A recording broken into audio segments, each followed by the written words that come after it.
All right there. Welcome back to the best YouTube channel on the internet. This is the Two Stroke Turbo channel, in case you're wondering. And you know we do small cars, right? I mean, we're really into small cars. We like tiny little cars like this one right here. No, we don't do go-karts too much. Stella's our shop dog and our mascot. And right now, she is showing us there's an open spot at the shop. There's usually something parked right here. It's kind of big, bulky. I'll get to that in a minute. We've got to fix that thing that's here, but we've got a lot of cool cars and a lot of cool projects coming up. The Reliant Robin, not the Renault, not the Renault, is getting worked on very shortly, as soon as another car goes home.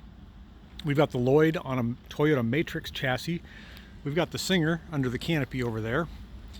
We've got, oh man, I don't even want to get a Volkswagen Beetle. We got a bunch of these project cars we got to get going. But for now, let's walk into the shop. It's hot out here. It's 90 degrees. And I moved this project in the shop because I'm soft and I like my air conditioning.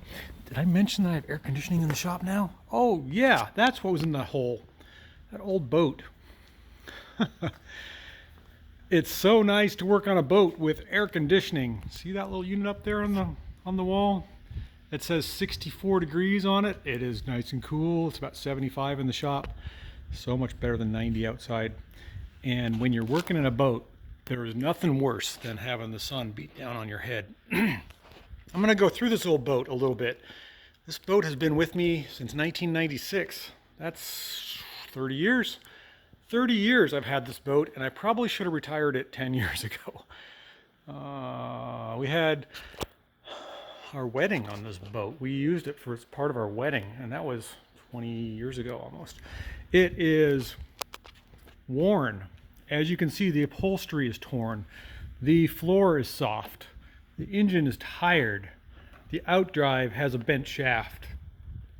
I've put 500 hours on this boat, and I don't know how many hours were on it before I got it, but it has been reliable. I mean, this boat has been more reliable than some of my cars.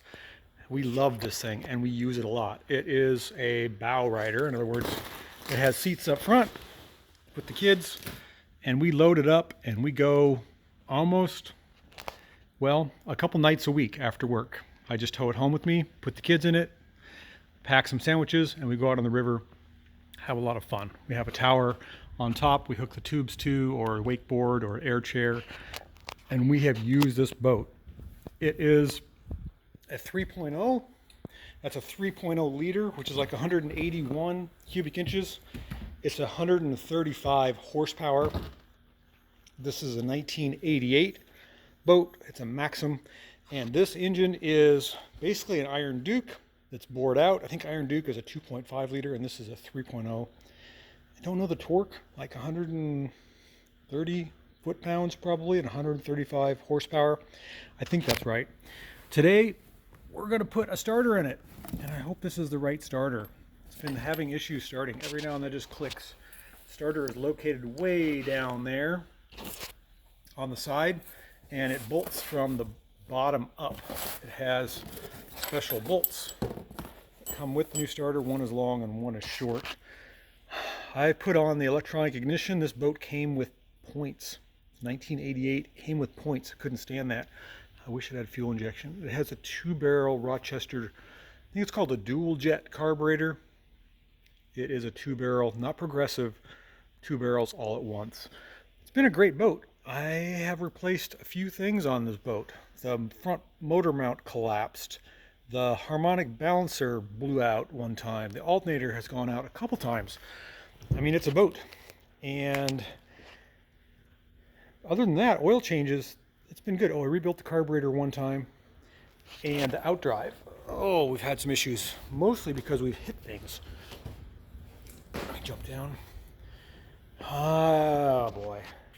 I've reskinned the skeg. I welded that on myself because we knocked that off when somebody hit a rock. Many props. I run a 19 pitch prop, 4-blade. And right now the water pump in the outdrive, which is called the impeller, I believe it's right about here, needs to be replaced. This is my third one. So I've had this boat since 1996, like I said, 30 years, and it's actually been a pretty darn good boat. It is faded. It is weather beaten. I've had a few accidents with it. You can tell I ran into another boat in the ocean there and there. It's been around. It's been a great boat. I've put on LED lights. We use it at night sometimes. Has an anchor and set up for fishing. It's been a great boat, but this may be my last fix on this boat because it has, how do I put this? If I was to sink this boat today, I would not feel bad. This boat has given me everything that I have ever wanted and more, and it hasn't been that expensive. People say that the best day of owning a boat is the first day you buy it and the last day you sell it. I can't say that about this boat. It's been a great boat, but its days are numbered. But we're gonna fix it up. We're gonna enjoy it this summer, and maybe next year we'll get a new boat. Need something a little bigger, a little more power. But it's pretty economical. It's actually not bad, but it just needs a bunch of work. So we're gonna work on the boat. We're gonna put a starter in it, and then I'll probably do another video on how to remove the lower part of the outdrive to replace the impeller. That's kind of interesting, and we'll go from there. So there you go. We're gonna do some work on the boat today. Happy summer.